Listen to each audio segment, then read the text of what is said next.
Ford Kuga today. Got called out to this the other day, non-start. Got recovered back to the house. I had to get recovered back because the recovery company didn't have any jump leads to jump start it. So hey ho, but anyway. So got it started, checked it all over. Alternator was only reading 12.8 volts or something along those lines.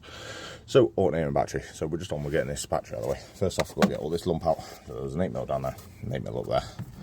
Get all this off. We'll get this battery out of the way. It's getting replaced anyway, because the battery wasn't great. Didn't have a very good health on it. So we're going to go alternator and battery today. So we'll get this out of the way and we'll start getting this alternator whipped off. So we've got to move on to removing the aux belt, it's obviously attached to the alternator. So just above the tensioner there is a square drive. It is a 1/2 inch drive. So we've just got an adapter on our ratchet. We're just going to pull it towards us.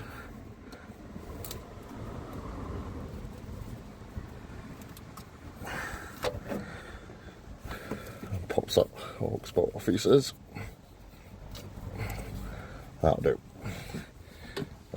Get that back out of the way. We'll see about getting this alternator off. So it's just two 10mm holding it on. Top one nice and easy to get to.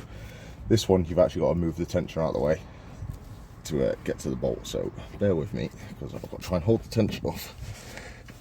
I'll crack this off and get the bolt out.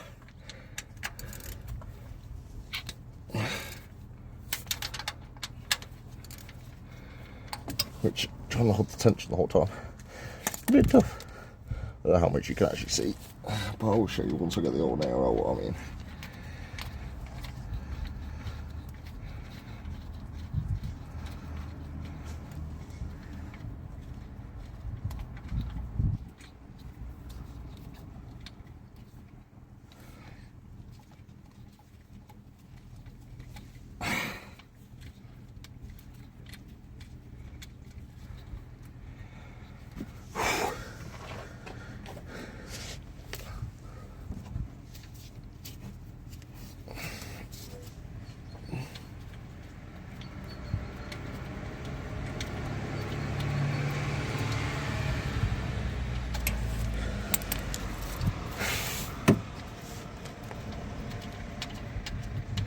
It's a long fucking bolt.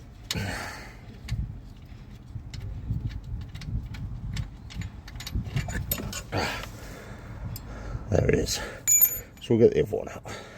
You can see we've got the alternator out, but we also decided to remove the compressor. Give us loads more room, as you can see, loads of room up there.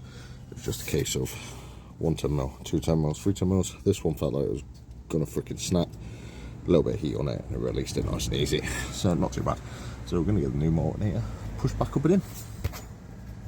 So we've got our alternator mounted, bit fiddly with fighting against the aircon compressor in the way, and you've got to hold the tensioner, but easily doable. So I'm just nipping it down, make sure it's nice and tight.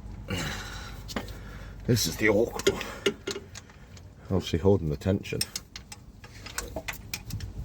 which, to be honest with you, if I took the wheel off, it wouldn't have been 100% a lot easier, because obviously the wheel's in the way as well, but hey ho, we're not wasting time on that. Right, that is it all nipped down.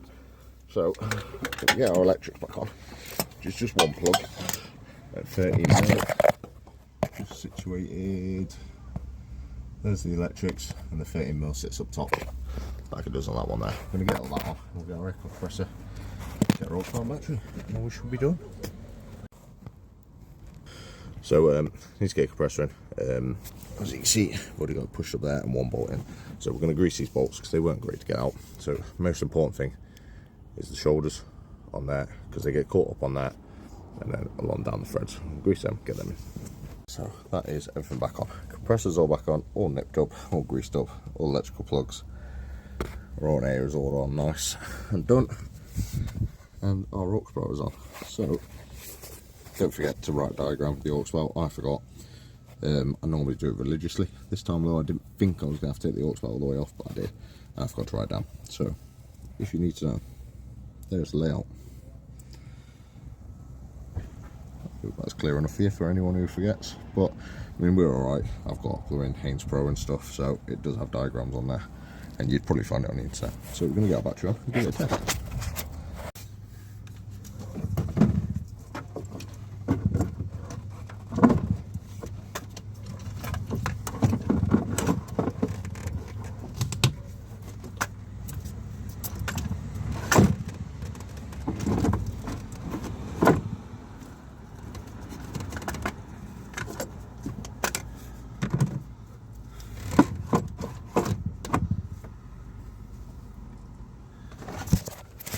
We're going to fit the battery. This is the wrong one. As you can see, it is too long and doesn't fit. So, part supplies are coming to bring us a new one. So we're going to have to tidy up, sort out all the tools and stuff all the way for that, and we'll get it on. So, now our lovely part supplies dropped off the right battery for us. We've got that fitted. Got 2 terminals on. We're get this chuck back on it. Sits up on top of the battery like that, and it sort of keeps the battery. It's like a battery stay alongside, obviously, your mount through ECU. So we'll get that on, just a bunch of 10 mils. So you couldn't make this up. Delivery driver come, dropped the battery off. I was like, alright, Sam, that's alright size, sweet. Just looked at the width of the length, didn't think about the height. Went to chuck, obviously, the freaking, where the ECU mount that is. I was like, that doesn't fit very good. I had looked down, it's fucking fouling off the freaking battery, innit? Wrong height. It's like, for fucking hell. I was like, oh man. So I rang them. And they're like, well, we can send another van out in 15 minutes. I'm working 10 minutes away, you know what I mean? I thought, I'll jump in van, I'll just drive down, I'll come and get it. Oh man, I tell you, I'm in a good mood.